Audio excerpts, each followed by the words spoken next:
Dictation 10. Ready? The most dangerous aspect of the tyranny of the employer is the power which it gives him of interfering with the men's activities outside their working hours. A man may be dismissed because the employer dislikes his religion or his politics, or chooses to think his private life immoral. He may be dismissed because he tries to produce a spirit of independence among his fellow employees. He may fail completely to find employment merely on the ground that he is better educated than most and therefore more dangerous. Such cases actually occur at present. This evil would not be remedied but rather intensified under state socialism, because where the state is the only employer, there is no refuge from its prejudices, such as may now accidentally arise through the differing opinions of different men.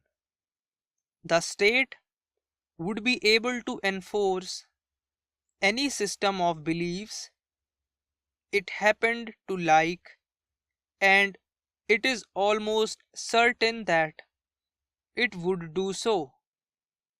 Freedom of thought would be penalized, and all independence of spirit would die out. Any rigid system would involve this evil. It is very necessary that there should be diversity and lack of complete systematization. Minorities must be able to live and develop their opinions freely. If this is not secured, the instinct of persecution and conformity will force all men into one mold and make all vital progress impossible.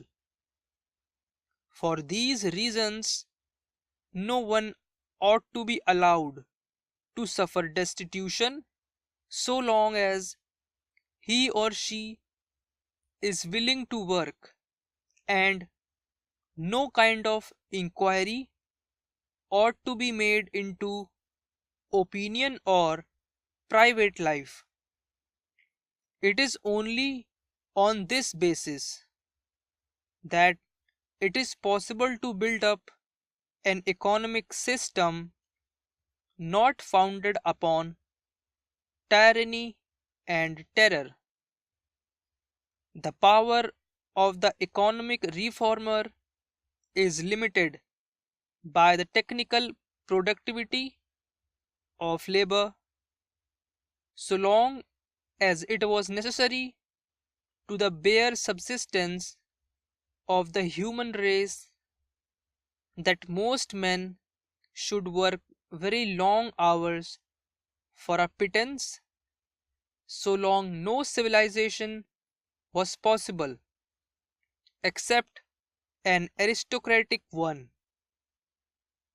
If there were to be men with sufficient leisure for any mental life, there had to be others who were sacrificed for the good of the few. But the time when such a system was necessary has passed away. With the progress of machinery, it would be possible now, if we had a wise economic system for all who have mental needs to find satisfaction for them. By a few hours a day of manual work, a man can produce as much as is necessary for his own subsistence, and if he is willing to forego luxuries, that is all that the community has a right to demand of him. It ought to be open to all who so desire to do short hours of work for little pay and devote their leisure to whatever pursuit happens to attract them. No doubt the great majority of those who choose this course would spend their time in mere amusement, as most of the rich do at present.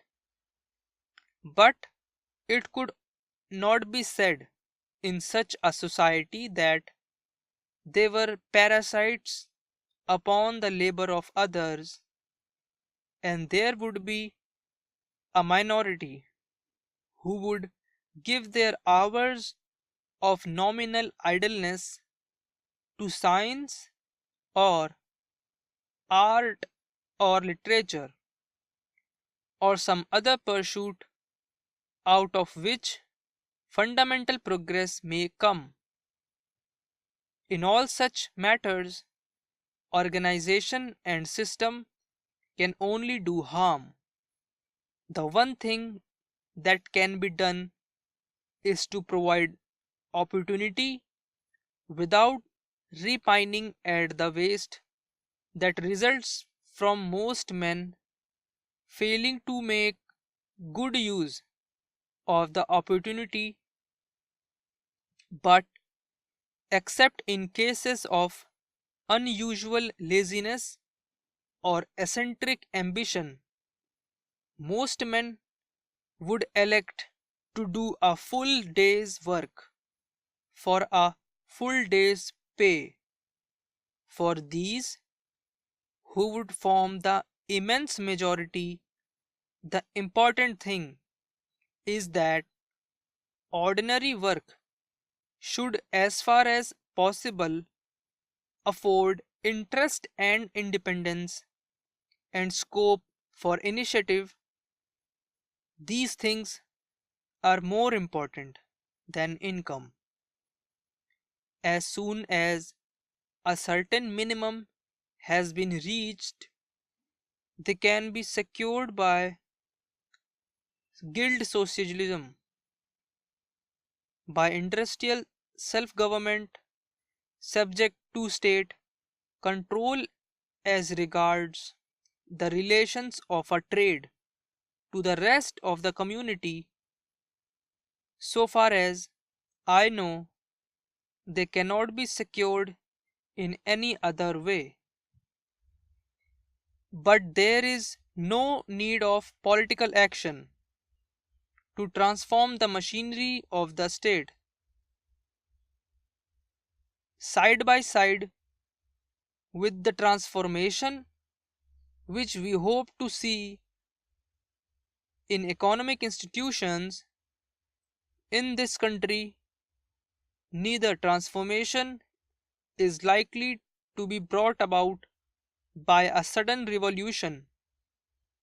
We must expect each to come step by step, if at all, and I doubt if either could or should advance very far without the other.